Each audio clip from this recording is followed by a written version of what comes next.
Kemudian yang saya hormati Bapak Ibu dosen Fakultas Psikologi, kemudian dosen-dosen UIR, ada dari FKIP Pak Rizky, kemudian mohon maaf dosen-dosen yang lain dari UIR yang mungkin tidak bisa saya sebutkan. Kemudian peserta kajian online atau kajian virtual yang saya hormati, yang insya Allah kita semua diberikan berkah dan rahmat Allah dari kesempatan yang berbahagia ini. Salawat serta salam marilah kita haturkan pada Nabi kita Nabi besar Muhammad Shallallahu Alaihi Wasallam. Allahumma shalli ala sayyidina. Jadi hari ini pertemuan yang ke-8, Pak Fuad, Mas Andre.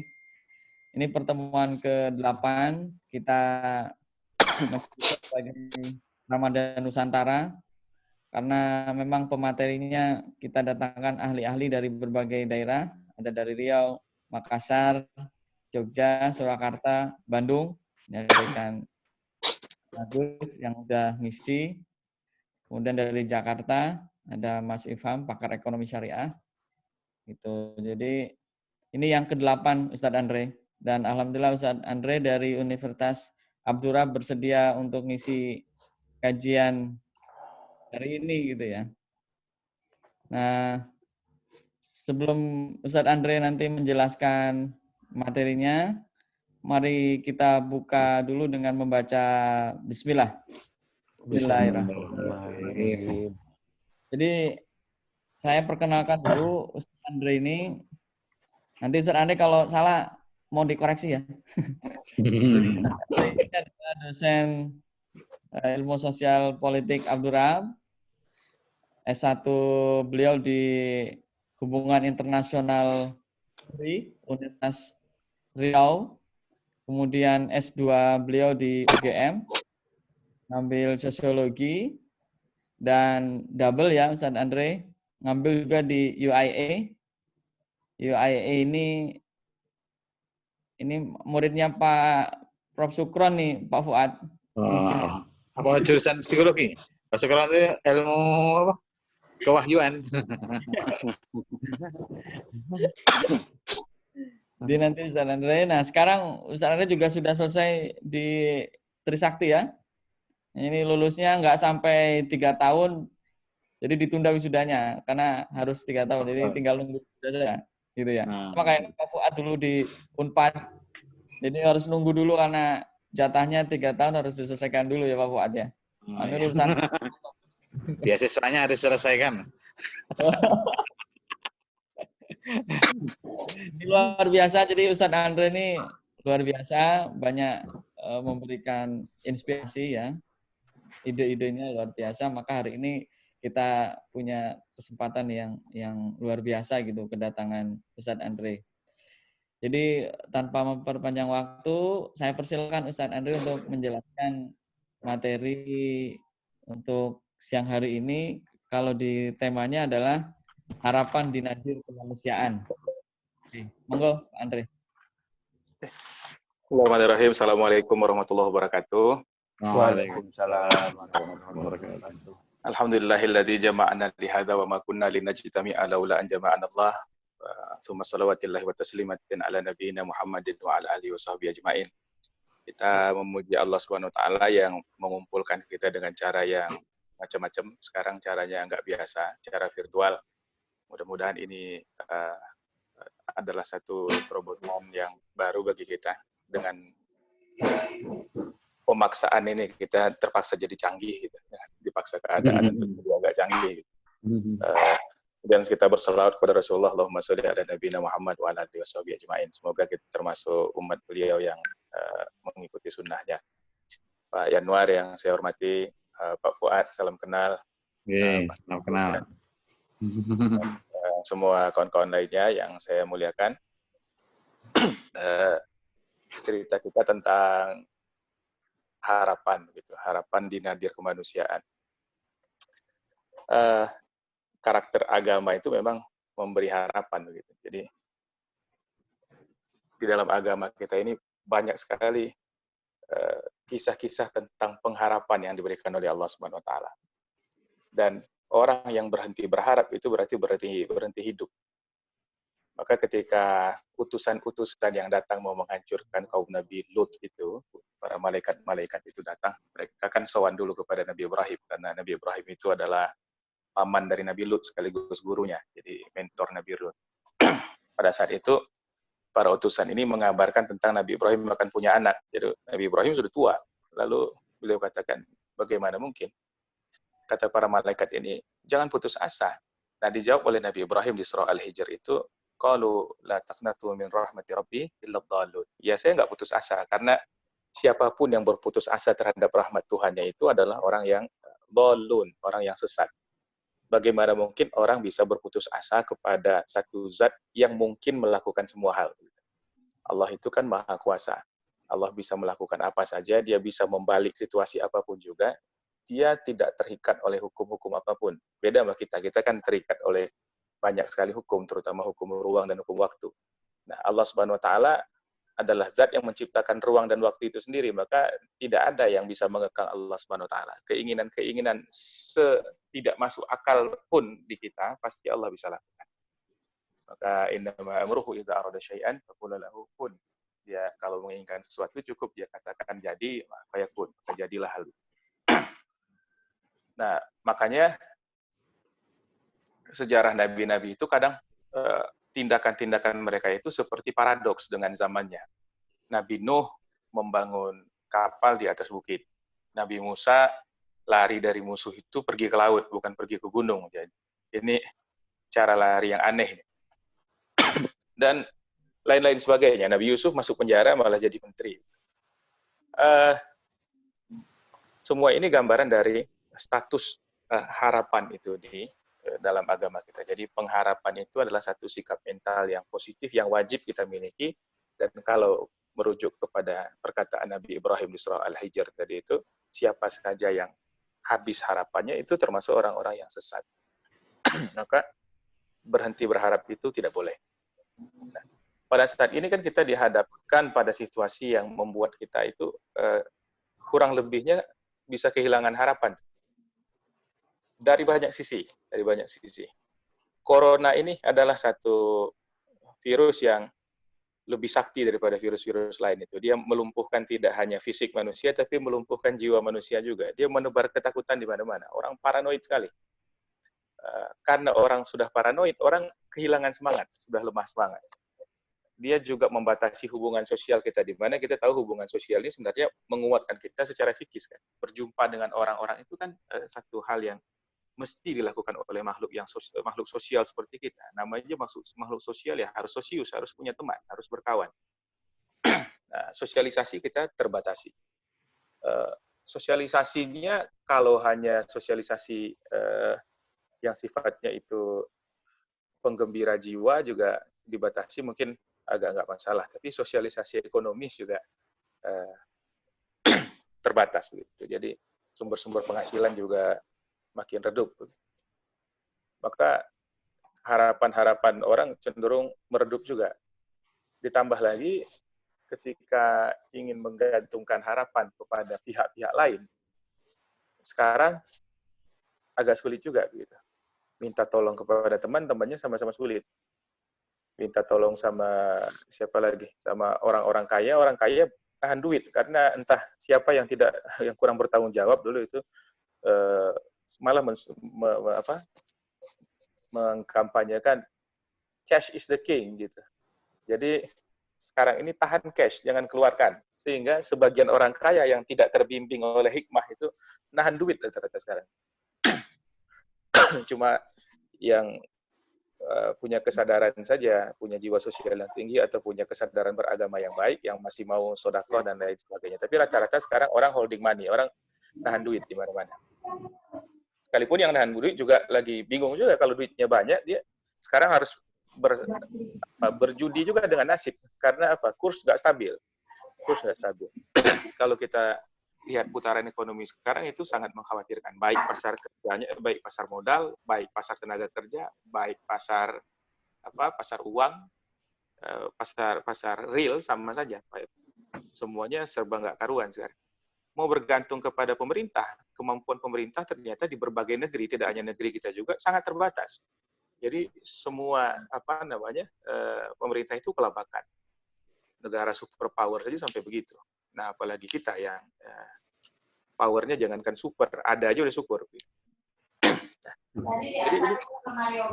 ini memang membuat kita galau. Gitu. Kegalauannya bukan kegalauan pribadi, ini kegalauan kolektif. Kegalauan kolektif dalam jumlah yang sangat besar. Galau kolosal ini namanya. Dan kegalauan itu dipertukarkan gitu. Jadi ada transaksi kegalauan itu, di mana di percakapan media sosial kita bertukar keluhan. Keluhan itu berakumulasi menjadi apa? Menjadi kepanikan masalah. Jadi kita ini sebenarnya dalam panik, cuma karena ada keterbatasan gerak, tidak bisa terekspresikan dalam aksi dia. Gitu. Tidak bisa terekspresikan dalam tingkah laku. Dia terpendam saja di rumah masing-masing. Nah, mungkin banyak juga rumah tangga yang udah mulai rusak ini sekarang karena ini. Jadi kita nggak paham. Jadi secara kemanusiaan kita ini diserang dari segala sisi sekarang. Cuma itu tadi Allah mengatakan inna ma'al usri yusran. Sesungguhnya bersama dengan kesulitan itu ada kemudahan. Orang sering mengartikan ayat ini setelah kesusahan akan datang kemudahan gitu. Tapi kata-kata yang digunakan oleh Allah di situ adalah ma'a. Ma'a itu artinya bersama. Inna ma'al usri yusra. Kata-kata usri digunakan alif lam di situ. Berarti ini ma'rifah, alif lam ma'rifah. Inna ma'al usri, sedangkan yusranya itu kalau dalam bahasa Arab disebut sebagai nakirah, tidak pakai alif lam. Apa bedanya? Ma'rifah itu sesuatu yang diketahui, sesuatu yang sudah pasti jelas terpampang di hadapan mata kita sehingga kita tahu objeknya secara pasti. Sedangkan yang disebut nakirah adalah yang objeknya belum tahu yang mana. Dia adalah gambaran global, gambaran umum saja. Jadi Allah ingin mengatakan bersama dengan kesusahan yang sudah pasti engkau rasakan itu, kesusahan yang spesifik itu, akan ada kebaikan, yang kebaikan itu datang cuma kadang-kadang belum terindra oleh kita, belum terasa oleh kita, karena dia begitu global. Jadi yang mesti kita temukan. Inna ma'al usri yusra. Jadi Allah tidak mengatakan inna ma'al usril yusra gitu. Kalau begitu ada kebaikan yang pasti bersama dengan keburukan yang juga pasti. Ada hitam, ada putihnya. Tapi nggak begitu. Allah datangkan satu ujian, satu hal yang buruk bagi kita. Tapi bersamaan dengan itu ada hal baik, tapi mesti kita temukan mana hal baik itu. Nah, disinilah kepekaan kita sebagai seorang yang beriman itu diuji. Kita nemu nggak itu barang yang baik.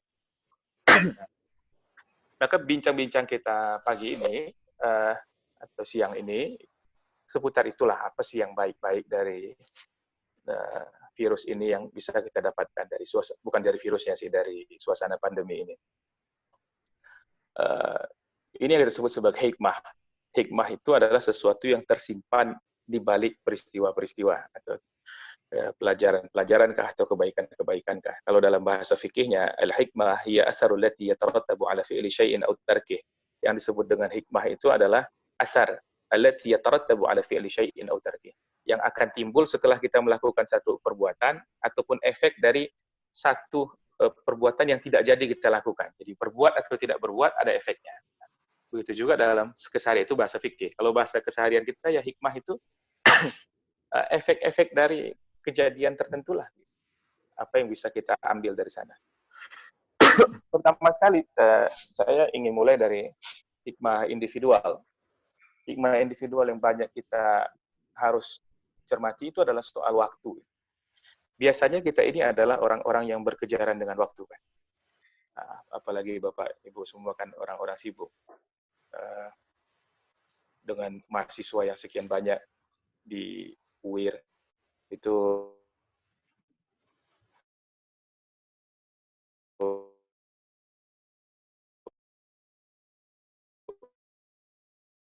pasti. Nah, tapi sekarang kita dapatkan waktu itu.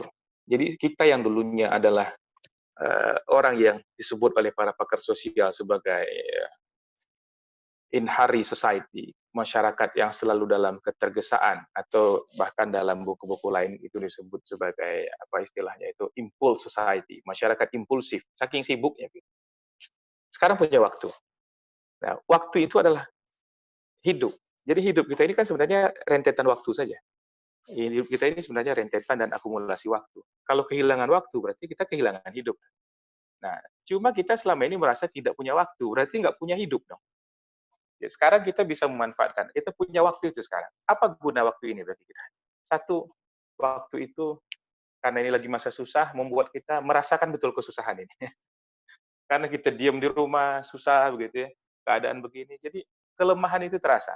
Dan merasa lemah itu penting bagi manusia untuk mengembalikan mentalitasnya, untuk kembali merekalibrasi dirinya, sehingga tempat tegaknya itu benar. Kita harus tegak di dunia ini kan sebagai hamba. Allah Subhanahu wa taala mengatakan, "Wa ma khalaqtul jinna wal insa illa liya'budun." Allah tidak ciptakan jin dan manusia kecuali untuk menghamba kepada Allah. Nah, hamba itu tidak mungkin meninggi. Nah, selama ini aktivitas kita yang demikian padat dan status sosial kita yang beraneka rupa itu, kemudian hadirnya kita pada berbagai macam event dan acara yang mungkin suatu saat kita dihormati di tempat lain, lebih dihormati lagi di tempat lain, kita jadi orang biasa dan terobsesi terhadap penghormatan orang-orang yang berada di atas kita. Gitu. Membuat kita lupa dengan status kehambaan kita itu. Nah, sekarang kita ini lemah. Lemah. Sudahlah lemah, diam lagi. Gitu. Diam. Takut lagi sedikit-sedikit, kita kan takut juga. Maka di situ kita bisa merasakan kembali makna yang paling asasi dari kehidupan kita sebagai hambanya Tuhan. Nah, karena kita punya kesadaran itu, maka kita merefleksi diri. Apa sih yang mesti kita kerjakan sekarang? Apa yang pernah kita lakukan? Kita pasti punya waktu itu sekarang. Apalagi ini bulan Ramadan. Hasil dari refleksi diri, taubat. Taubat kembali kepada Allah Subhanahu wa taala. Dan kalau kita kembali kepada Allah Subhanahu wa taala, kita mendekat kepada Allah, Rasul kan katakan, dia mendekat dengan lebih agresif lagi kepada kita. Kalau kita berjalan kepada Allah, maka Allah akan berlari kepada kita. Nah, mudah-mudahan kita ini sekarang mendapatkan itu semua, mendapatkan kedekatan dengan Allah Subhanahu wa taala. Ada silatubillah. Kalau selama ini yang sering kita ributkan kan silaturahim, menjalin kasih sayang antar kita sama manusia. Tapi silatubillah, hubungan dengan Allah Subhanahu wa taala, hubungan vertikal itu mungkin kurang mendapat tempat. Dia tenggelam oleh kesibukan-kesibukan kita. Jadi ini hikmah yang pertama, secara individu kita merasa lemah. Yang kedua, karena kita lemah, kita ingin menggantungkan diri kepada yang maha kuat. Sebab yang lain-lain ternyata nggak ada yang kuat. Kita kira negara kita kaya, ternyata nggak kaya. Tongkat batu, tongkat kayu ditanam jadi tanaman. Coba aja tanam, nggak akan tumbuh sekarang. Dan tempat nanamnya juga nggak ada, beton semua di mana-mana kan. Kemudian kita punya waktu lagi untuk menambah pengetahuan kita. Nah, menambah pengetahuan kita. Kesendirian itu kan membuat kita punya waktu untuk banyak membaca, mungkin banyak mendengar, dan banyak berpikir. Sekarang ini, bahkan di dunia akademisi sekalipun, di dunia akademik, para akademisi itu jarang yang mikir. Kalau sepengetahuan saya, sepengamatan saya. Yang sering mengajar banyak, yang suka sekolah banyak, yang udah PhD, ngambil doktor lagi ada juga. Gitu. Ada yang kurang puas, masih postdoc lagi. Yang penelitian ngejar ini, indeks juga banyak. Tapi yang mikir ternyata nggak terlalu banyak. Terbukti dari tidak banyaknya ide-ide besar yang berseliweran di antara kita ini. Tidak banyak. Dan kampus-kampus juga tidak punya solusi yang begitu hebat tuh bagi kehidupan manusia selama ini.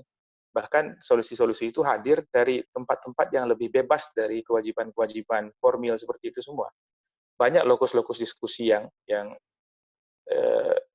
tidak sehebat kampus fasilitasnya, tidak punya formalitas seperti universitas-universitas, tapi idenya cukup hebat itu untuk menghasilkan perubahan baik yang ke arah kebaikan ataupun ke arah yang buruk. Nah, lembaga-lembaga think tank itu kan ya tidak sibuk seperti kita ini.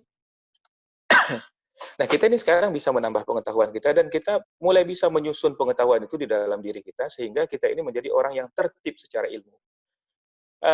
Kalau ilmu itu dimaknai sebagai informasi, mungkin salah.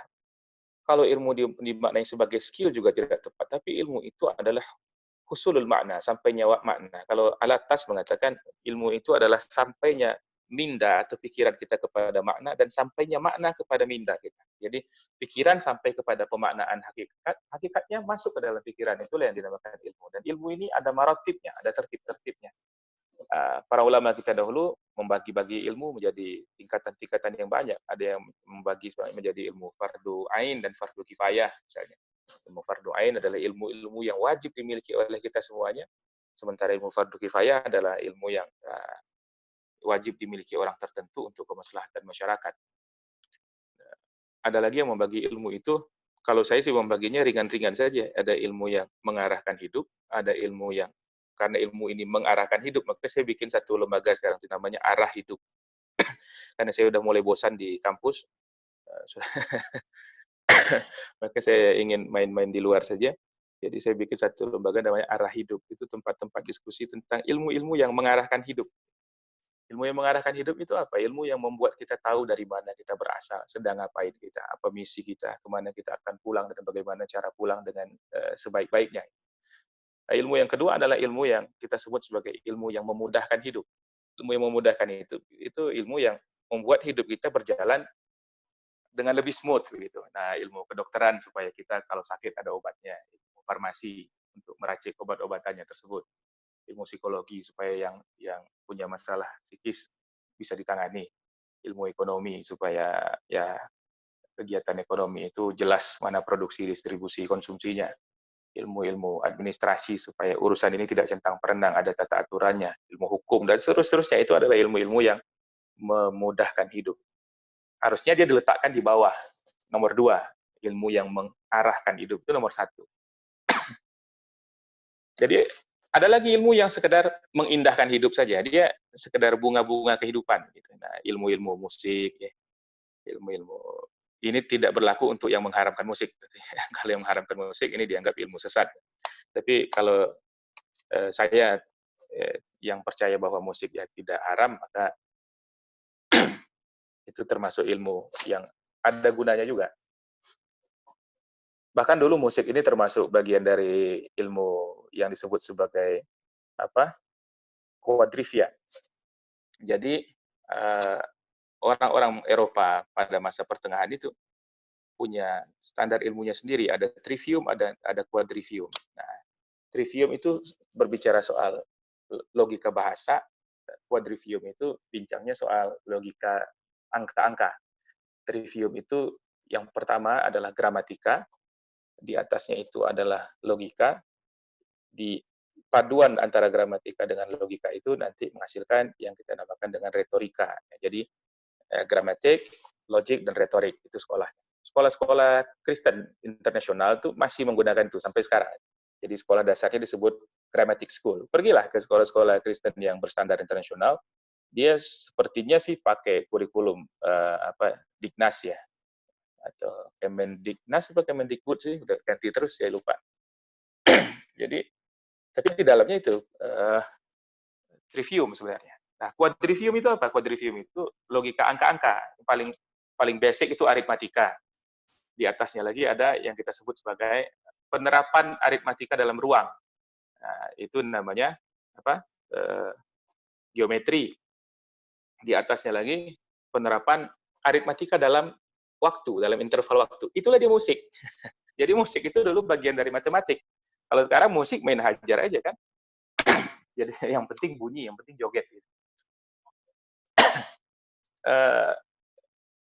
Perpaduan dari itu semua, aritmatika dipadukan dengan interval, dipadukan dengan ruang, itulah jadi dia ilmu astronomi. Jadi musik itu dulu sangat ilmiah, makanya ada para tabib muslimin itu yang mengobati orang dengan musik, karena keteraturan irama itu membuat memicu stabilitas jiwa juga.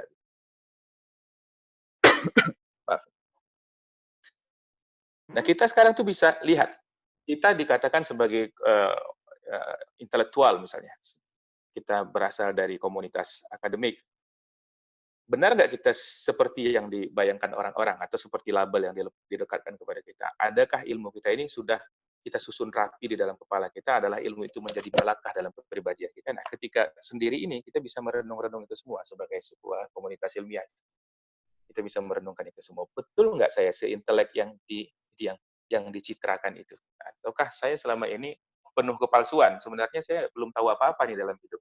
Nah, kesadaran bahwa kita nggak tahu nanti akan mengantarkan kita kepada pencapaian ilmu yang lebih lagi. Nah, sekarang kan selama ini dunia dibolak-balik. Ilmu yang memudahkan hidup itu lebih tinggi posisinya dan lebih tinggi pastinya bayarannya daripada ilmu yang mengarahkan hidup. Seorang dokter spesialis kandungan katakanlah gitu, karena orang kan hamil terus. Itu pasiennya bisa, kalau orang Indonesia nggak kira-kira kan, berapa aja dia terima, karena udah capek juga dia terima. Bisa di Pekanbaru ini range penghasilannya bisa 3 digit, bisa 3 digit. Coba aja bandingkan sama guru PAI misalnya, itu pasti jauh. Nah, tapi dokter-dokter yang sudah bersimbah keringat itu, yang sudah menghabiskan hidupnya, panjang sekali hidupnya dihabiskan untuk sekolah gitu, dan di rumah sakit, kadang-kadang dianya juga sampai sakit, itu tidak ada apa-apanya dibanding dengan orang yang nyanyi-nyanyi begitu. Satu kali konser penyanyi dangdut kayaknya lebih daripada penghasilan dokter spesialis sebulan. Pemain bola juga gitu. Pemain bola, saya setiap napas katanya sekian ratus ribu. Gitu. Pemain bola internasional itu misalnya, yang saya selalu ingat itu Messi. Itu Messi bisa pada masa-masa 7-8 tahun yang lalu itu dikonversi kepada penghasilan orang Indonesia. Setiap 8 menit apa 12 menit gitu dia bisa beli motor metik sebiji. Nah, motor metik yang sama itu dikredit oleh guru ngaji 4 tahun tuh. Jadi dunia udah terbolak-balik seperti itu. Tapi sekarang masanya kita meluruskan kembali otak kita. Kita jangan mau tertipu lagi. Nah, kita harus menjadi orang yang lebih substantif keilmuannya dan lebih esensial. Nah, kalau ilmu kita bertambah dan bacaan kita terhadap dunia ini semakin meningkat, maka kita akan bisa mereorientasi kehidupan. Maka kita punya waktu untuk bertafakur diri. Saya sebenarnya jadi apa sih di dunia ini? Oke, saya ini dosen. Tapi ngapain jadi dosen? Dosen sebagai profesi, oke lah. Tapi apa manfaat yang akan saya berikan untuk dunia dengan saya menjadi dosen? Itu kan mesti kita pertanyakan kepada diri kita. Jadi ada reorientasi kita dalam hidup ini. Selama ini kita mungkin sudah ngalor ngidur, sekarang ini kita kalibrasi ulang nih. Begini nih, ini posisi saya ini begini. Guna saya bagi dunia segini. Umur saya dikit. Sekarang usia saya misalnya ada yang 40 gitu. 40 kan usia kematangan itu, betul-betul matang di usia 40. Dikit lagi busuk. Begitu. Atau saya sekarang sudah umur 50 atau berapa gitu. Saya apa nih di sisa-sisa hidup saya ini, apa yang bisa saya berikan yang selama ini belum saya lakukan. Dan tafakkur itu, kata para ahli hikmah, tafakkurus sa'ah khair min ibadatil alfasanah. Kita mikir seperti itu sesaat yang mendekatkan kita dengan Allah Subhanahu wa taala dan membuat kita bisa menghasilkan manfaat yang banyak di muka bumi ini. Khair min ibadatil alfasanah. Bisa lebih baik daripada ibadah-ibadah kosong sekalipun 1000 tahun. Kita sholat tanpa makna 1000 tahun dengan kita mikir begitu. Kalau sholatnya dimaknai tentu beda lagi. Sholat yang betul-betul khusyuk tentu bernilai besar di hadapan Allah. Jadi bagi saya itu secara individual kita punya waktu, dan waktu itu kita bisa manfaatkan untuk banyak hal tadi. Merasakan kelemahan diri kita, mempertajam pengenalan diri kita terhadap diri kita sendiri, kemudian bertaubat kepada Allah SWT, menambah ilmu kita, kemudian dari situ bertambah hikmah kita sehingga lebih luas kita bisa memandang kehidupan ini, lalu kita mereorientasi arah hidup kita sehingga selepas ini, kalau ini berakhir, kita bisa jadi pribadi yang lebih baik dan lebih punya kontribusi yang berharga bagi dunia. Yang kedua, secara sosial. Selama ini hidup kita itu sibuk, tapi sebenarnya ya nggak segitunya juga. Selama ini kita disibukkan apa? Fudulul mukhallatah. Ada hal-hal yang melalaikan hati kita, kata Rasulullah. Yang mengeraskan hati kita itu misalnya fudulul ta'am, banyak makan. Fudulul naum, banyak tidur. Fudulul nazar, banyak lihat-lihat, banyak cuci mata. Dan fudulul kalam, banyak bicara. Lalu fudulul mukhallatah, banyak kongko-kongko gitu, banyak gaul-gaul yang kurang perlu. Nah, secara sosial ini banyak kita rasakan. Kita duduk-duduk yang nggak perlu itu banyak. Kalau duduk-duduknya itu santai tapi yang dibincangkan itu ada maknanya, itu lumayan. Sepertinya sih lagi bercanda, tapi isi candaannya berbobot begitu. Nah ini tapi kan jarang ya yang seperti ini. Biasanya itu kita duduk ketawa melepas lelah. Ya. Makanya sampai ada teori-teori sosial tentang third room, ruang ketiga. Dianggap bahwa orang itu tinggal di ruang pertama, yakni rumahnya sendiri. Lalu dia beranjak ke ruang kedua, yakni tempat aktivitasnya sehari-hari. Lalu dia masih nggak nyaman dengan itu dan dia akan mencari ruang antara untuk merelaksasi diri dan melepaskan ketegangan-ketegangan yang dihadapi di ruang pertama dan ruang kedua. Lahirlah teori tentang third room. Akhirnya third room itu dimaknai sebagai kafe kalau di kita. Padahal nggak selalu kafe. Nah, akhirnya kafe penuh. Kalau sudah penuh, bagaimana dia berfungsi sebagai third room bagi kita? Susah juga itu. Nah, sekarang kita dipaksa untuk menyendiri, lalu ada physical distancing, ada social distancing di antara kita, sehingga kita berkesempatan untuk mengembangkan relasi yang lebih konkret. Gitu. Relasi yang paling konkret itu mana? Keluarga.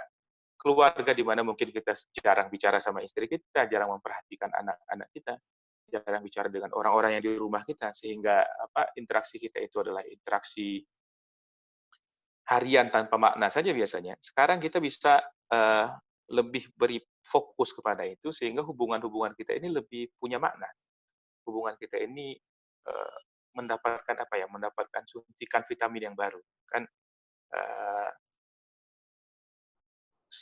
kebersamaan yang sering itu menghasilkan cinta yang lebih baik.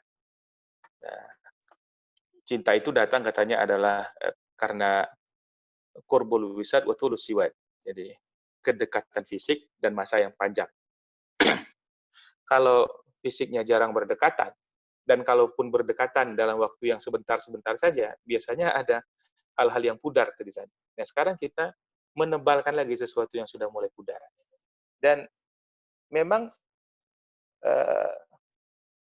habitat kita yang paling utama itu ya keluarga kita. Keluarga kita, bukan yang lain-lain. Sebab itu, secara sosial ini adalah saatnya kita memberikan pemaknaan yang lebih baik dan mengokohkan ikatan yang paling asasi dari kita, yakni ikatan kita di dalam keluarga kita sendiri. Nah, di luar itu juga kita sekarang merasakan tuh jejaring komunikasi antar kita. Jadi jejaring komunikasi di antara komunitas epistemik itu sekarang berkembang. Kita kan sudah punya teknologi nih. Kita sudah punya teknologi. Jadi kita dengan teknologi ini bisa berhubungan dengan orang-orang yang banyak seperti dalam forum ini. Lalu ini menjadi sebuah pengayaan diri bagi kita. Karena kita berkumpul itu bukan aksidental, bukan berkumpul tiba-tiba disapa orang di jalan lalu harus mampir. Enggak, kita menyiapkan diri untuk berkumpul dan kita menyiapkan tema. Ini kan jarang nih. Kita ngumpul bertema, itu jarang. Kalau kita biasanya kumpul-kumpul, kalau kumpul sama Mas Sigit, kita telepon aja.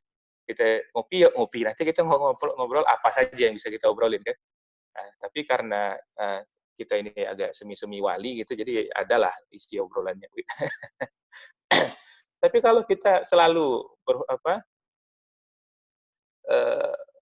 bergabung dengan perkumpulan fisik tanpa sebenarnya melibatkan jiwa dan pikiran kita, banyak kerugian kita, banyak waktu kita yang terbuang.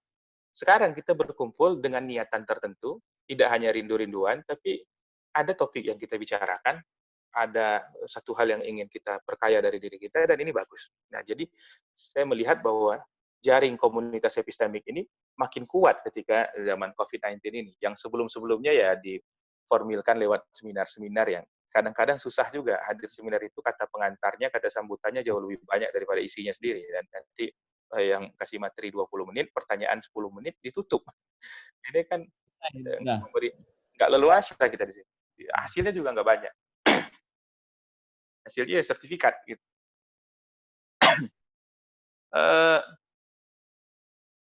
Lainnya lagi, kita sekarang ini secara sosial bisa melihat siapa teman yang sebenarnya. Jadi, inda syada'id ta'riful ikhwan. Di dalam kondisi yang mencekik, di dalam kondisi yang mengancam, itu engkau akan melihat siapa saudara. Nah, ini adalah evaluasi dari hubungan-hubungan sosial.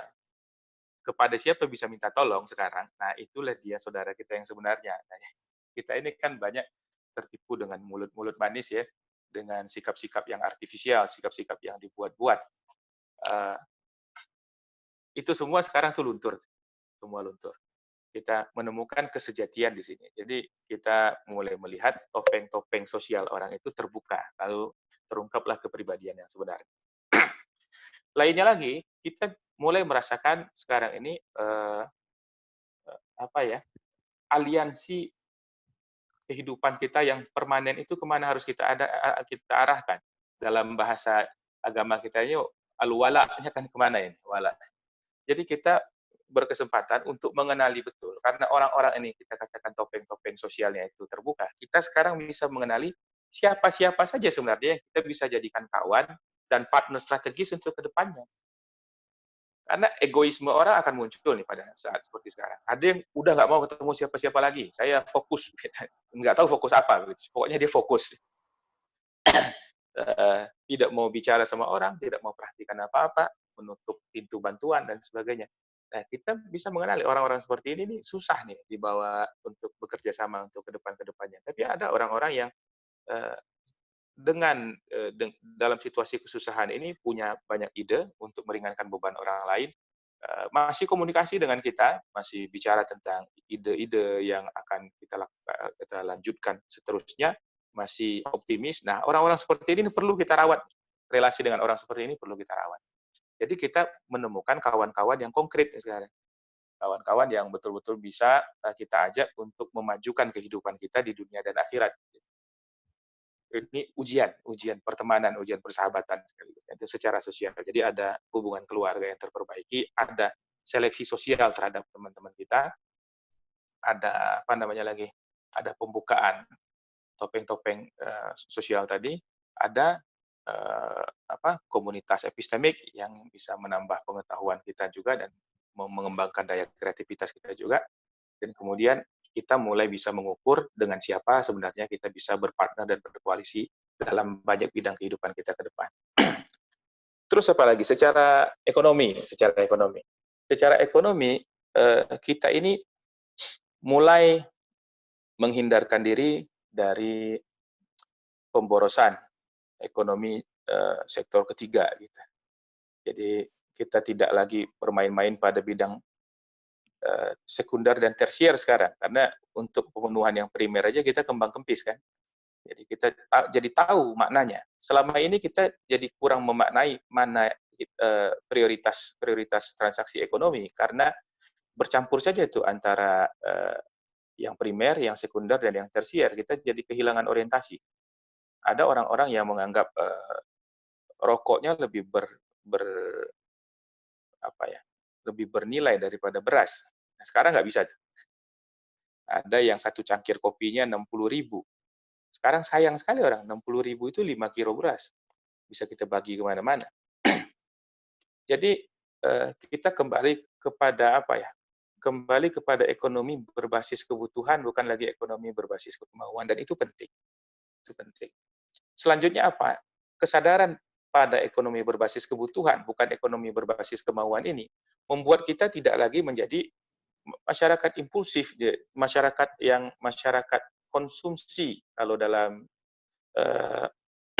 siapa tuh orang filosof Prancis itu, dia sekarang satu buku L'État de Consommation. Jadi masyarakat konsumsi.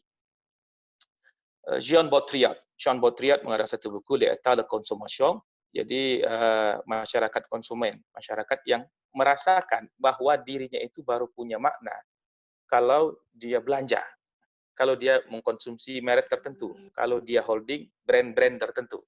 Di masyarakat merek-merek, padahal di negara-negara yang maju orang sekarang sudah sampai kepada post brand. Orang tidak mau pakai brand-brand lagi karena dia sadar dia ditipu. Bagaimana mungkin harga satu tas bisa lebih mahal dari rumah? Itu kan kebodohan sebenarnya. Tapi itu kebodohan yang dipertahankan atas nama gaya hidup. Sekarang orang-orang kaya juga sudah pakai baju yang dijahit ke tukang jahit. Dan mereka menganggap itu personal touch-nya lebih ada dan justru lebih bergengsi. Ini bisnis-bisnis yang bisa dikembangkan ke depan juga. ekonomi berbasis kebutuhan itu membuat kita tidak lagi kalap mata. Ini di Pekanbaru agak ada keanehan nih PSBB, tapi mall buka udah 3 hari. Saya kemarin sempat ke mall juga beli baju lebaran. Jadi jalan ditutup, mall dibuka. Ini agak paradoks sih. Tapi saya lihat sambil jalan itu saya lihat hampir sebentar, orang tuh belanja nggak kalap. Apa memang karena nggak ada duit, apa karena kesadaran, saya nggak paham. Tapi sepertinya orang lebih hati-hati sekarang. Orang lebih hati-hati. Transaksi jadi lebih efektif. Kita lihat sektor-sektor yang kurang berguna dalam kehidupan ekonomi yang justru menyedot uang banyak itu sudah mulai mati. Kecuali sektor hiburan. Karena orang suntuk, ya orang masih berhibur sekarang, dan hiburannya tuh lihat artis foya-foya. Itu saya nggak bisa mengerti itu bagaimana orang dalam situasi susah masih bisa menikmati artis foya-foya, belanja ratusan juta, bercanda-canda begitu. Artisnya juga kurang punya akal, yang masih nonton juga sama akalnya sama-sama minim itu. Jadi kita edukasi lah masyarakat kita, jangan lagi. Kenapa? Karena tiap rupiah yang kita bayarkan, baik itu untuk konten YouTube kah atau apapun yang dijual oleh para orang-orang yang sebenarnya minum ide ini, itu mubazir. Kenapa? Karena rupiah demi rupiah ini dikumpulkan kepada mereka, lalu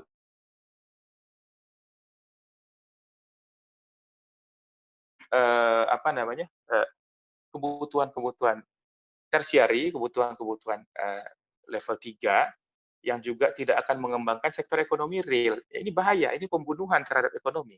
Karena ekonomi itu kalau uang tidak berputar, dia mandek. Rumus ekonomi paling sederhana itu adalah M dikali V sama dengan P dikali Y. Money, uang, jumlah uang yang beredar dikali velocity, kecepatan peredaran uangnya, harus sama dengan price ditambah dengan dikalikan dengan jumlah barang dan jasa yang beredar. Yang dijual oleh para artis-artis ini itu bukan jasa dan bukan barang. Sehingga dia mengecilkan jumlah barang dan jasa dalam konteks yang real, sementara uang serta perputaran uangnya kencang sekali. Maka yang harus digenjot itu berdasarkan persamaan tadi adalah price-nya, harga. Jadi inflasi itu datang bukan hanya karena uang dicetak banyak, tapi juga karena uang disia-siakan dan diberikan ke kantong-kantong orang-orang yang tidak mengalirkannya lagi, atau orang-orang yang tidak memproduksi barang dan jasa sama sekali, melainkan memproduksi impian-impian kosong virtual seperti itu. Mirip-mirip lah yang diajarkan di kartu-kartu sakti itu, gitu. Program itu mirip lah. Tapi itu masih ada gunanya sedikit banyak ya. Kalau lawakan apa gunanya sih? Konten-konten yang tidak jelas itu, maka kita hematlah, sayangi kuota kita. Ini kampanye yang harus kita berikan juga nih kepada masyarakat umum. Nah, terus ada dorongan kreativitas ekonomi baru. Ini penting, dorongan kreativitas ekonomi. Selama ini kita banyak kampanye tentang harus banyaknya jumlah pengusaha, harus adanya entrepreneurship, harus ada pengembangan jiwa entrepreneur dalam diri manusia. Tapi kan kenyataannya nggak ada. Dia dipush dengan satu kondisi tertentu baru bisa. Nah sekarang orang sudah mulai mencari-cari bisnis apa. Orang kembali kepada pikiran-pikiran pokok. Secara primordial kita ini butuh makan, butuh minum, butuh air, butuh udara. Maka sekarang bisnis food and energy itu yang paling mesti diperhatikan. Dan sayangnya dalam konteks negara kita, di sektor ini kita lemah sekali. Baik dari sisi pemenuhan makanan, kita nggak bisa swasembada, bahkan hal-hal yang pokok di dalam kebutuhan kita ini, apakah itu beras, jagung, segalanya kita belum bisa ada. Kalau di Departemen Pertanian itu kan ada beberapa komoditas pokok itu yang mesti dijaga oleh pemerintah. Sampai ada, kalau nggak salah, ada subnya sendiri di bawah Dirjen itu, bagiannya. Ada subdirektoratnya sendiri. Jagung itu ada pengelolanya tersendiri. Ternyata kita lemah. Dari energi kita juga lemah. Kita masih protes sampai sekarang tuh, Pertamina belum turunkan harga minyak misalnya kan, kata Pertamina susah. Kita ini bukan trading company, kita ini bukan perusahaan jualan, kita produksi juga dan biaya produksi kita tinggi. Apapun itu, ini menunjukkan kelemahan kita semua, dan kita harus berbenah pada sisi lemah itu. Di level individu, orang-orang sekarang sudah mulai pelihara lele di rumah, eh, udah mulai nanam sayur di rumah, udah bikin lele dalam baskom dan sebagainya. Dan itu bagus, itu bagus. Self-sufficiency itu adalah pangkal dari kemerdekaan. Kalau kita berhasil memenuhi kebutuhan pribadi kita, kita independen. Nah, kita independen. Selama ini kita diperbudak oleh kemauan. Nah, kalau kemauan susah.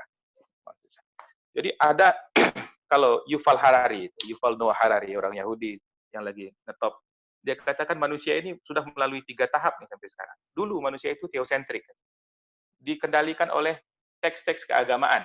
Jadi manusia dulu manusia yang religius, yang mengendalikannya itu Tuhannya. Tapi lama-kelamaan manusia membangkang kepada Tuhan untuk kasus barat.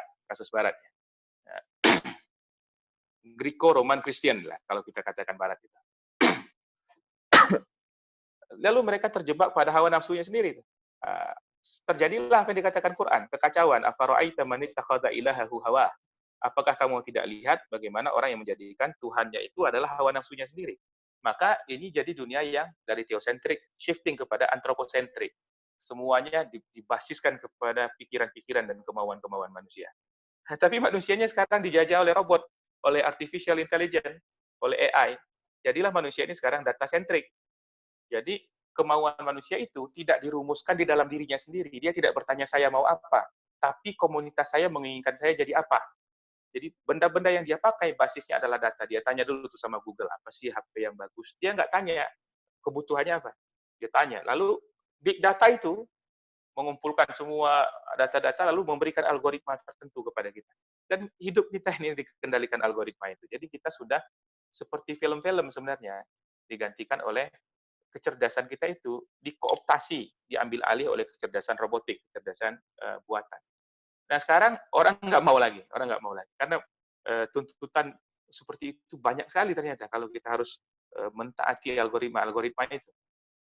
Manusia balik lagi kepada keinginan dasarnya. Dan mudah-mudahan ini bisa setback lagi, mundur kepada fase yang betul-betul baik, yakni fase teosentrik. Tentu kalau dalam konteks kita kembali kepada fitrah agama kita, karena bagi Rabbaniyah dan Insaniyah itu beriringan saja. Ketuhanan dan kemanusiaan itu tidak sesuatu yang paradoks dalam agama kita. Karena agama kita ini adalah agama tauhid, agama yang menyatukan, bukan agama yang memparsialisasi segala hal. Tidak kita kenal. Binary opposition logic itu tidak kita kenal dalam Islam. Terakhir saya ingin, ekonomi sedikit lagi ekonomi. Ekonomi kita itu sudah berkembang menjadi kapitalisme gaya baru kan. Kapitalisme baru. Kalau dulu kapitalisme itu basisnya ya kapital, modal. Sekarang basisnya itu, modalnya itu adalah modal big data tadi tuh. Orang lalu bicara tempo hari 2019 itu disrupsi, bicara tentang big data, bicara tentang dataclysm. Saya tahun lalu itu ke Singapura, pameran tentang data itu hebat sekali. Jadi tentang bagaimana data itu diambil, bagaimana dia diparsialisasi, direduksi, dikotak-kotakkan, itu detail sekali diceritakan di sana. Lalu saya pikir, apa memang dunia kita nanti ke depan begini ya? Ya tiba-tiba datang corona, semua itu jadi tidak sehebat itu lagi. Tidak sehebat itu lagi. Memang masih banyak tempat bagi permainan data ini di tengah-tengah masyarakat, tapi dia tidak akan sesakti 2-3 tahun belakangan ini. Dan kita juga tidak akan memujanya sedemikian rupa. Dia tidak akan jadi Tuhan baru. Jadi dalam sisi ekonomi, data-data itu dimanfaatkan jadi kapital baru. Makanya ada yang menulis buku, Haskell and Westlake itu menulis buku judulnya Capitalism Without Capital. Jadi buku baru ini 2 tahun lalu kalau nggak salah. Kapitalisme tanpa kapital. Kapitalisme modal dengkul gitu kira-kira, modal data-data. Makanya itu ada perusahaan asetnya cuma miliaran dapat proyek triliunan, itu nggak mungkin, zaman dulu nggak mungkin, waktu modal itu masih menjadi sebuah acuan, nggak bisa. Terakhir sekali kita bicarakan tentang politik, bahwa pandemi ini juga membuat kita secara politik sadar tentang pentingnya otoritas. Negara itu dibentuknya kan untuk memenuhi kebutuhan bersama. Negara itu banyak teori pembentukannya, ada teori konsensus misalnya. orang-orang itu bersepakat untuk menghadirkan solusi bersama bagi kehidupan ini. Karena hidup sendiri itu terlalu sulit. Maka dihadirkanlah solusi bersama dengan membuat satu wadah baru yang sebenarnya itu adalah sebuah sebuah entitas abstrak juga. Negara itu yang mana kita nggak tahu. Kita kan tahunya cuma wilayah negara. Negaranya sendiri yang mana kita nggak tahu. Dan tujuannya itu memang untuk kemakmuran kita bersama-sama. Bukan untuk melayani golongan tertentu. Bukan untuk menempatkan kelas tertentu sebagai raja kita. Ngapain juga punya raja? Kita jelas punya raja kita adalah Allah Subhanahu Wa Taala saja yang menguasai hidup kita. Nggak enak hidup di bawah aturan dan penindasan-penindasan orang. Tapi ternyata sistem politik yang berjalan itu adalah politik transaksional, politik citraan, dan tidak hanya Indonesia saja, kita bisa lihat negara-negara lain juga panik dengan pemimpinnya yang ternyata under capacity. Nah, ini bisa menjadi refleksi politis bagi kita semua, bagaimana ke depannya kita menghadirkan pemimpin-pemimpin yang betul-betul efektif, pemimpin-pemimpin yang memenuhi syarat, pemimpin-pemimpin yang tidak hanya berbasis ballot saja, bukan hanya berbasis pemungutan saja, bukan hanya karena selera kita lagi pengen orang kayak gini, kayak setahun ini kita lagi pengen perempuan aja, sekarang kita lagi pengen militer kayaknya lebih tegas militer, lalu kemudian kita mikir lagi lebih enak nih orang sipil, orang kecil. Nggak basisnya itu lagi, tapi kita betul-betul menggantungkan urusan-urusan publik itu kepada orang-orang yang bahunya kuat memikul beban. Dan ini pelajaran bagi semua masyarakat dunia pada saat ini. Orang yang punya pemimpin baik sekarang rata-rata penanganan terhadap pandemi ini baik. Orang yang punya pemimpin dengan pikiran-pikiran terstruktur, maka pengatasannya terhadap berbagai persoalan yang krusial ini juga rata-rata punya step yang jelas dan ada harapan yang bisa dibangun di sana. Tapi pikiran yang kacau balau, yang nggak jelas ujung pangkalnya itu membuat masyarakat panik semua.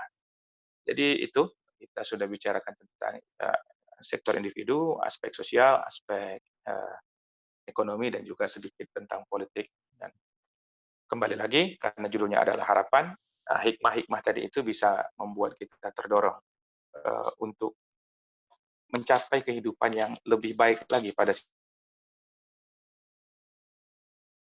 saya sih tidak terlalu mikir-mikir panjang tentang new normal itu seperti apa, akan seperti apa, ya jalani saja. Insya Allah nanti kalau Allah ingin ya balik lagi seperti semula juga bisa sih. Allah Subhanahu Wa Taala. Mungkin itu dulu Pak Yanwar. Oke, terima kasih Ustadz Andre, luar biasa. Ini sebenarnya lebih ke refleksi ya, refleksi pribadi ini. Jadi makali Bapak Ibu yang mendengarkan juga punya kesadaran atau insight tersendiri. Oh, kayak gini ya. Tuh. Terima kasih luar biasa Ustadz Andre. Ini ada yang bertanya. Yang pertama ini dari Pak Fuad. Pak Fuad mau dijelaskan lisan atau saya bacakan chatnya? Monggo Pak Fuad berikan 10. Dibacakan aja apa dibacakan. Oke. Dibacakan. Jadi ini untuk Pak Fuad terkait dengan harapan ini Mas Andre. Nah dulu saya gimana nih Pak Didi?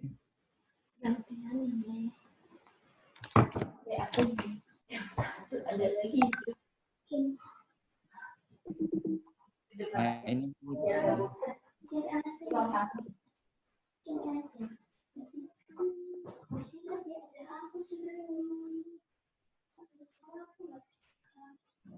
ya.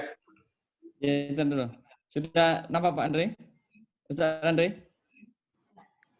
Iya bisa dibaca sih.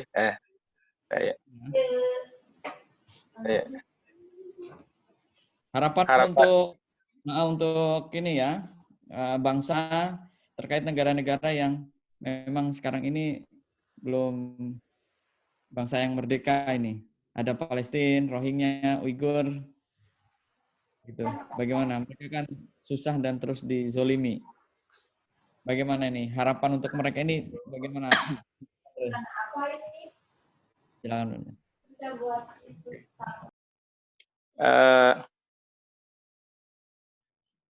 Ada satu pembukaan dari kitab Al-Madkhal ditulis oleh Said Hawa waktu itu saya baca.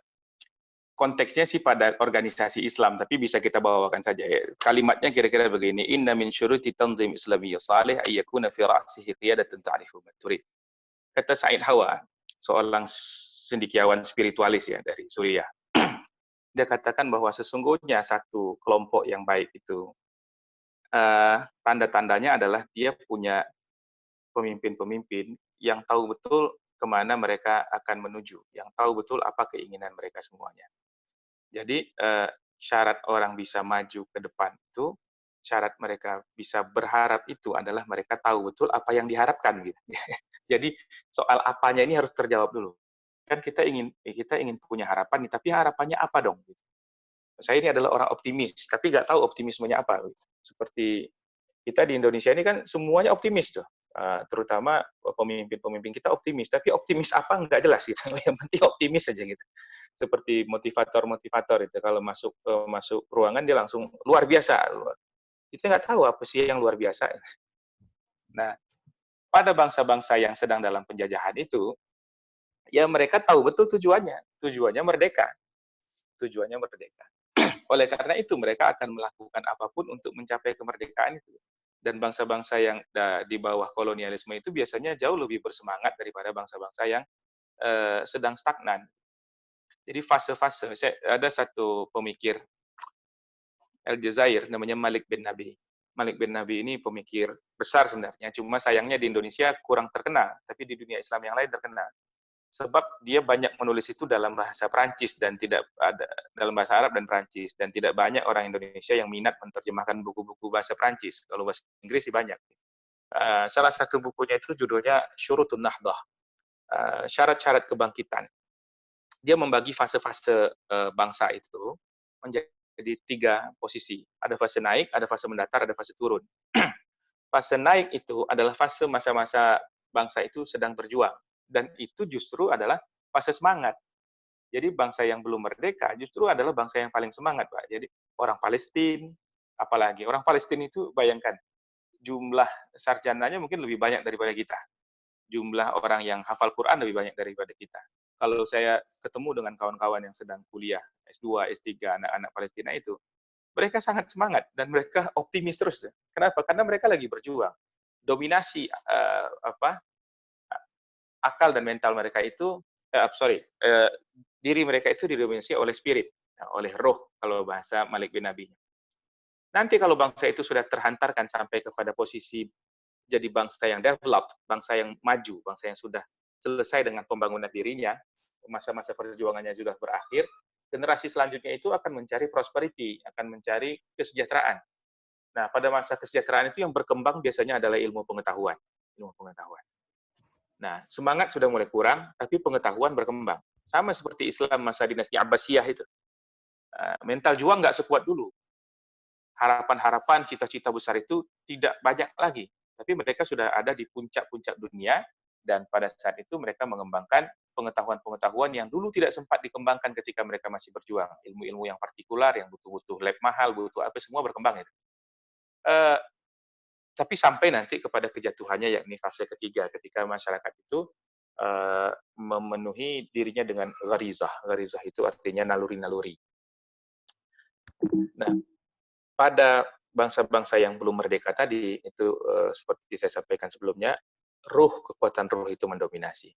Kita seharusnya berpikir tuh bangsa kita nih sekarang tuh yang lebih mengkhawatirkan. Kalau mereka jihad, mati syahid.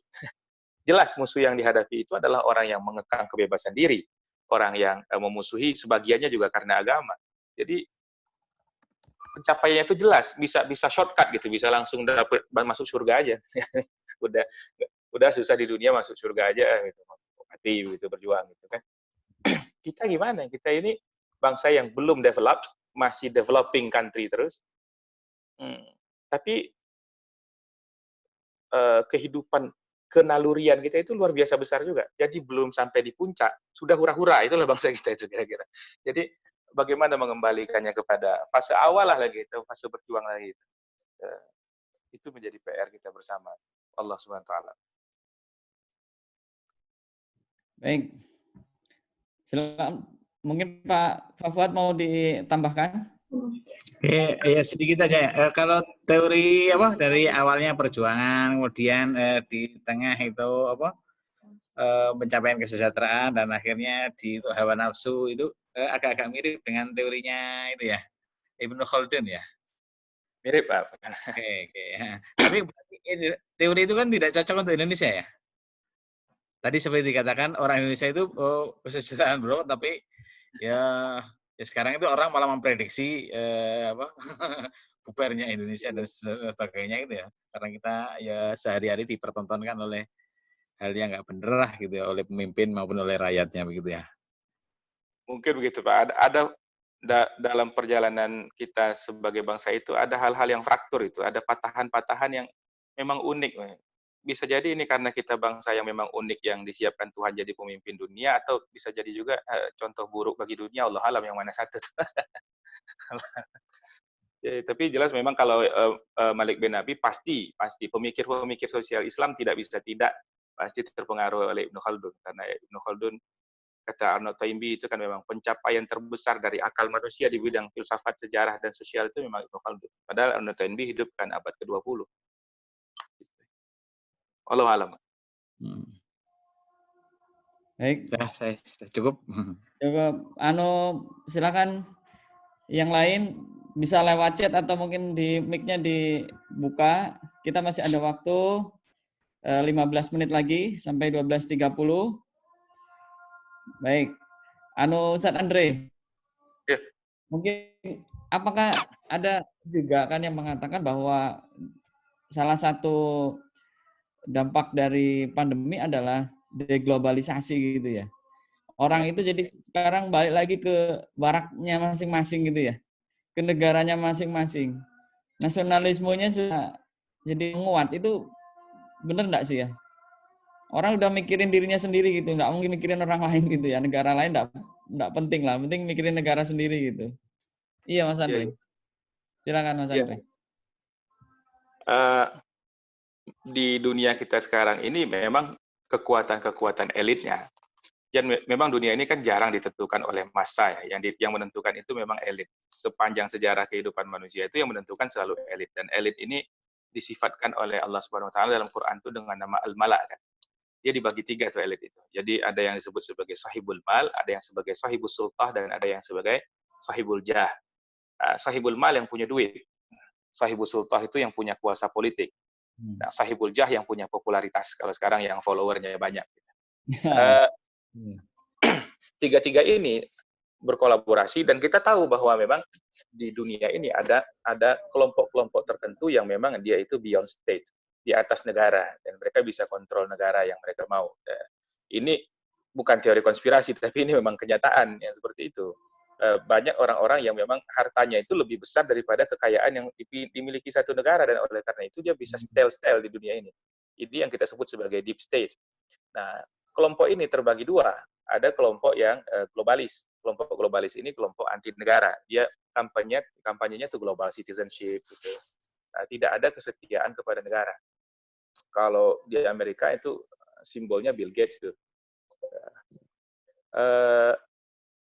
Tapi ada juga orang-orang yang nasionalis, bahkan ultranasionalis. Kalau di Amerika simbolnya Trump. Jadi kekuatan-kekuatan ini rivalitasnya di dunia makin lama makin runcing. Nah, kita terombang-ambing di antara itu. Kalau gajah berkelahi kan yang terinjak itu rumput memang, dan kita ini memang negara-negara yang kelasnya masih rumput-rumput aja. Sebab itu kita terombang-ambing di antara itu semua. Nah, pandemi ini membuat kedua-duanya justru menjadi semakin ekstrim dalam pertarungannya. Para globalis mengatakan bahwa kekuatan negara toh tidak bisa menjamin kalian, maka sekarang sekat-sekat kewilayahan dan sekat-sekat sovereignty itu menjadi tidak relevan lagi. Anda harus punya jejaring global untuk hal ini. Orang-orang ultranasionalis memandang ke dalam begitu. Kalau begini kita harus kuatkan komunitas kita ke dalam, dan oleh karena itu seperti bukunya Fukuyama, Francis Fukuyama itu sekitar 15-an tahun yang lalu sudah mengkampanyekan itu, memperkuat negara katanya, atau strengthen the nation. Strengthen the nation itu juga pada hal-hal yang fundamental, kekuatan persatuannya, kekuatan nasionalismenya, kekuatan militernya, kekuatan pangannya, dan kekuatan energinya. Jadi kita tinggal memilih saja nih kita mau jadi yang mana. Tapi karena kita berpikir itu pada sektor kenegaraan, negara tentu harus mempertahankan eksistensi. Yang paling mungkin kita lakukan sekarang itu adalah untuk menebalkan nasionalisme daripada jadi masyarakat global. Tapi sebagai individu itu pilihan saja. Sebagai individu itu pilihan saja. Mau ada yang apa kayak ya terserah gitu. Allah SWT. Jadi memang ketika eksistensi yang jadi persoalan. Selama ini kan kita tidak ada problem-problem eksistensial ya. Yang diancam itu bukan kehidupan kita, paling ya karir, paling apa begitu. Sekarang ini yang diancam itu kan kira-kira hak hidup gitu. Ada virus yang nggak jelas ujung pangkalnya, nggak tahu karakternya bagaimana, mutasinya begitu cepat, lalu kita terpaksa berkurung diri di rumah seperti ini.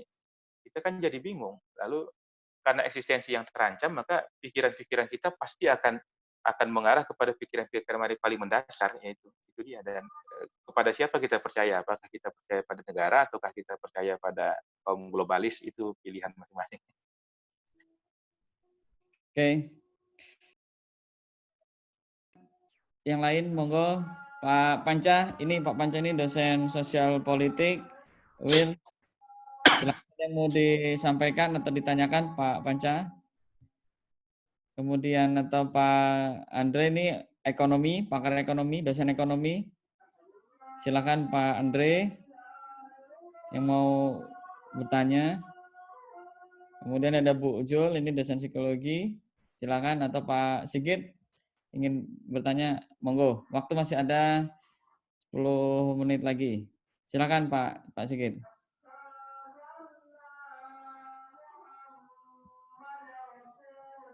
Ya, silakan.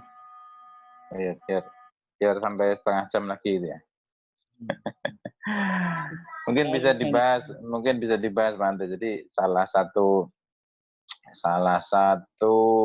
apa namanya hikmah dari pandemi ini adalah harapan bahwa keberagaman kita semakin dewasa gitu. Karena ternyata cara beragama masyarakat kita selama ini juga terjebak pada praktek-praktek dimensi yang sangat ritual gitu. Jadi apa kira-kira yang bisa kita ambil tentang pendewasaan beragama ini pada masyarakat, sehingga perintah fa'lam itu memang betul-betul kita mengilmui beragama ini, tidak dengan hawa nafsu kita. Ya.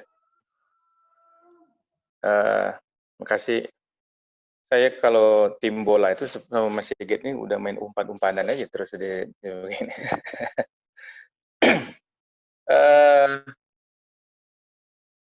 Keberagamaan itu tidak melulu sama dengan pendidikan agama. Ada orang-orang yang mendapatkan pendidikan agama yang baik, tapi cara hidup beragamanya malah rusak. Nah, kenapa? Karena ada satu yang hilang dalam agama itu, sifat tawasudnya, sifat wasatiyah, moderasi dari agama itu sendiri. Agama kita ini kan agama yang moderat. Kata Allah Subhanahu wa taala, wa kadzalika ja'alnakum ummatan wasata. Demikianlah kami jadikan engkau itu umat yang wasit, umat yang pertengahan. Litakunu syuhada 'alan nas wa yakuna rasulu 'alaikum syahida. Agar engkau menjadi saksi bagi manusia dan rasul yang akan mempersaksikan kamu nanti. Salah satu ciri dari moderasi itu adalah berpijak pada hal-hal yang di tengah-tengah dan tidak pernah ekstrim, tidak pernah hulu. Ada orang yang beragama sekarang itu ekstrim tekstual. Jadi apa-apa itu mesti ditafsirkan secara tekstual. Lahirlah kelompok-kelompok tekstualis dan itu cenderung ekstrim. Ada kelompok-kelompok kontekstual yang apa-apa itu coba dicari tafsiran-tafsiran bebasnya. Mereka juga ekstrim. Dalam bahasa agama disebut ifrat dan tafrid, ekstrim lunak dan ekstrim keras. Nah, dua-duanya mengakibatkan cara keberagamaannya rusak. Nah, ada lagi orang yang ekstrim akhirat. Ekstrim akhirat itu apa? Dia nggak jadi makhluk dunia lagi, seolah-olah dia sudah mati. Gitu. Kita kan masih di dunia dan perjuangan kita di dunia. Tidak bisa kita lupakan dunia. Ada orang ekstrim dunia, akhirat dia lupakan. Ada orang ekstrim kepada wahyu. Ada orang yang ekstrim kepada sains. Gitu. Nah, posisi-posisi ini juga berbahaya. Makanya seperti disinggung tadi, kalau di UIA itu visipolnya namanya Kuliah of Islamic Revealed Knowledge and Human Sciences. Fakultas ilmu wahyu dan ilmu sosial. Kenapa? Karena kalau orang belajar wahyu aja nggak kenal ilmu sosial dan ilmu humaniora, jadi kacau dia. Contoh, kiamat mau terjadi kemarin katanya ada dukhon, ya kan? Ada, jadi akan datang meteor besar yang menabrak bumi, dentumannya itu bikin apa segala macam itu aneh-aneh. Yang menyampaikan ini punya pendidikan agama yang baik dari pendidikan agama, tapi dia tidak tawassut, tidak moderat, tidak berdiri di tengah-tengah. Kenapa? Karena dia mengabaikan sains. Sedangkan kalau kita melihat kepada kajian epistemologi Islam, sumber-sumber pengetahuan itu ada banyak, tidak hanya wahyu. Allah tentunya wahyu itu kita ambil sebagai sumber ilmu yang utama, tapi kemudian idrakul hawas, gerak badan kita, anggota tubuh kita, pengalaman-pengalaman empirik itu juga menjadi sumber pengetahuan. Kemudian gerak akal, disebutkan gerak akal di situ artinya rasionalitas, itu juga menjadi ukuran tertentu. Jadi kemudian ilham itu juga jadi sumber pengetahuan. Jadi ada pengetahuan itu yang sumbernya dari wahyu, ada yang basisnya itu adalah ilham, ada pengetahuan itu yang basisnya empirik, ada yang pengetahuan yang rasional. Semuanya diakui dan semuanya ditempatkan pada tempatnya masing-masing. Kalau kita bicara astronomi, ya mau tidak mau kita harus tidak boleh mengabaikan faktor empiriknya. Lalu kalau NASA bilang enggak kok masih jauh dari bumi, terus ada ustadz yang tidak pernah tahu tentang ilmu perbintangan ngomong itu dan mengambil hadis yang lemah lagi. Lalu orang panik kan, dan membuat panik itu juga salah satu dosa itu sebenarnya. Orang sudah susah ditambah susah. Akhirnya seperti sekte-sekte keagamaan lainnya di luar negeri sana itu, kalau sudah ada kabar-kabar eskatologi seperti ini, ada yang bunuh diri duluan tuh kan saking takutnya. Ini untung belum ada yang mati duluan gara-gara disampaikan dukhon kemarin. Ternyata hari ini terang aja nggak ada kabut, ya kan? Jadi para panitia kiamat ini susah juga kita. Ini cara-cara beragama kita itu seperti itu sekarang. Jadi berbasis gelar. Oh ini sekolahnya di sini, di Mesir, di mana? Enggak, itu enggak menjamin. Yang penting itu adalah Islamic worldview kalau dalam bahasa. Saya hari-hari di Universitas Abdul Rahab itu kan mengkampanyekan itu Islamic worldview. Ru'yatul Islami lil wujud. Bagaimana cara kita memandang semesta ini dengan pola pandang Islami. Pola pandang Islami itu yaitu memadukan wahyu, akal, pengalaman empirik, dan juga intuisi. Nah, kemudian contohnya lagi, debat-debat tentang sholat apa tidak di masjid itu sekarang sampai hari ini masih ada. Saya lihat masjid-masjid udah mulai buka, ada yang nekat sholat Jumat juga sekarang. Dan mereka merasa berdosa dengan hal itu. Nah inilah aspek-aspek ibadah yang dibalut dengan ritual saja. Jadi ibadah itu dalam bahasa psikologi itu dianggap sebagai katarsis saja. Jadi ada jiwa yang lara, jiwa yang duka, butuh pelepasan. Jadi butuh pelepasan dia untuk healing dirinya itu, untuk itu dia ibadah. Salah satu fungsi ibadah bisa untuk itu, tapi fungsi yang paling utama dari ibadah menghambakan diri kepada Tuhan. Kalaulah fungsi ibadah itu mencari ketenangan diri, kalaulah hanya menghilangkan kegusaran, Nabi itu sudah bertemu sama Tuhan dulu. Nabi itu sudah mi'raj, sudah ketemu sama Tuhan. Nah, buat apa dia turun lagi coba? Kenapa nggak seperti sejarah Nabi Idris saja? Tuhan saya di surga aja lah, susah balik-balik ke dunia seperti itu. Problem banyak betul. Nah, tapi Nabi itu disuruh untuk turun kembali ke dunia dan justru pasca Mi'raj itulah perang-perang itu terjadi.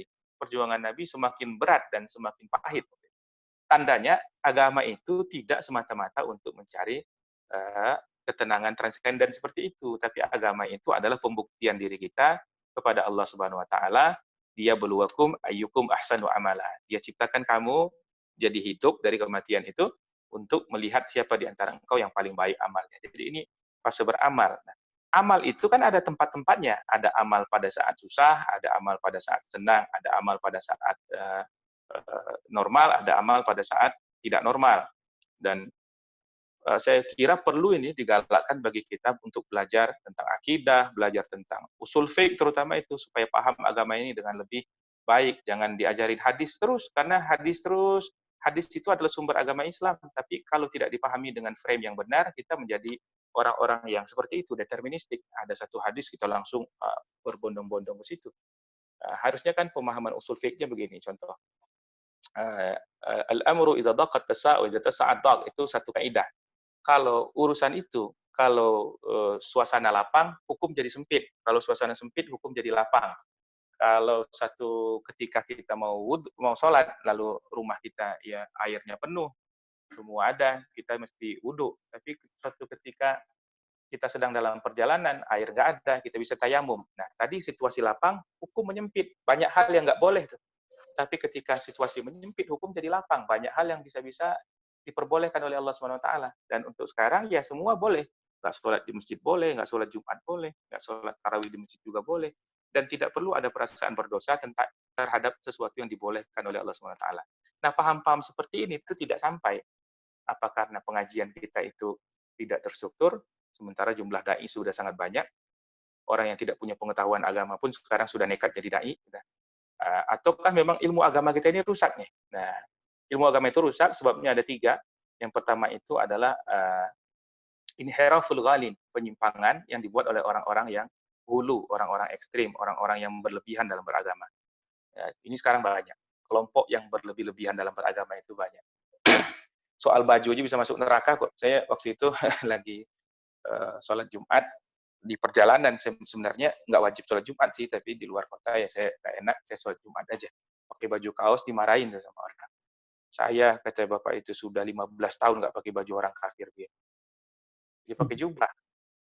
Karena udah tua nggak saya jawab, tapi kan sebenarnya kalau dijawab ini bajunya Abu Lahab begini juga dulu kan enak juga. Jadi hal-hal fisikal itu jadi sangat serius sekali. Siap kurta baju India yang dipakai itu bajunya orang Hindu kan. Kenapa juga disebut jadi pakaian takwa di sini? Memangnya orang Hindu bertakwa. Yang kemudian adalah inhiraful ghalin, yang kedua takwilul jahilin. Takwilan dari orang jahil. Jadi penafsiran-penafsiran yang dibuat oleh orang yang tidak mencukupi pengetahuannya. Kalaupun cukup pengetahuannya di bidang hadis, mungkin di bidang Quran kurang. Kalaupun dua-duanya bagus, di bidang kehidupan hari-hari nggak ada.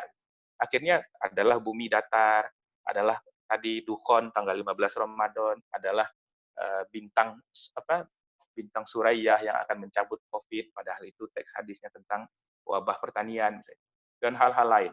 Di era COVID-19 ini teruji semua itu, teruji semua.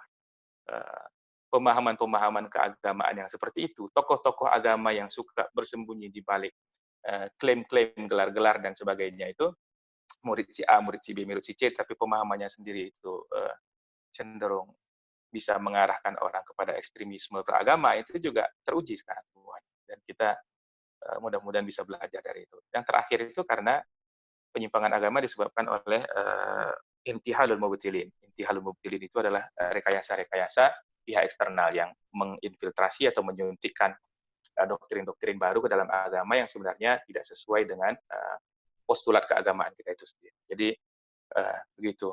Seharusnya kita ini sekarang mulai menyerahkan urusan pada ahlinya. Jadi sekarang kita pada pandemi ini harus mulai belajar untuk menyerahkan otoritas kepada yang memilikinya. Jadi kalau ada MUI, ya MUI lah kita ini kan. Di MUI itu bukan orang-orang bodoh. Pada komisi fatwa yang membolehkan tidak sholat Jumat itu ada nama-nama yang legend sekali. Misalnya Prof. Huzaimah Tahidoyanggo, ya. Prof. Huzaimah seorang syekhah, seorang prof perempuan yang di Mesir itu terkenal sekali. Bahkan dulu di Mesir nggak boleh pulang saking pinternya. Oleh kita itu dilecehkan, dibanding-bandingkan sama dai-dai viral. Beda urusan ini. Yang viral itu untuk kita mencari pencerahan, mencari motivasi keagamaan. Tapi kalau sudah datang masa yang krusial, orang-orang seperti itu nggak untuk didengarkan lagi. Urusan diserahkan kepada yang paling ahli saja, meskipun nggak terkenal. Nah, jadi menyerahkan urusan pada ahlinya. Innallah ya'murukum an tu'addul amanati ila ahliha. Seolah Allah memerintahkan engkau untuk menyerahkan amanah itu kepada yang ahli di bidang. Nah, kemudian tidak emosional dalam beragama, melibatkan akal juga dalam beragama. Jangan akal itu dimusuhi. Jadi sekarang itu orang seolah-olah kalau beragama, akal jadi musuh. Akal itu instrumen untuk taat kepada Allah. Akal itu instrumen untuk taat kepada Allah. Dia adalah karunia Allah yang sangat besar, yang harus kita gunakan juga untuk mengagungkan Tuhan. Jadi akal itu jangan dipandang sebagai sesuatu yang jahat. Makanya karena mentalitas orang-orang itu memusuhi akal, akhirnya akal juga memusuhi dia. Jadi kehilangan akal jadinya. Allah SWT. Gitu, Pak.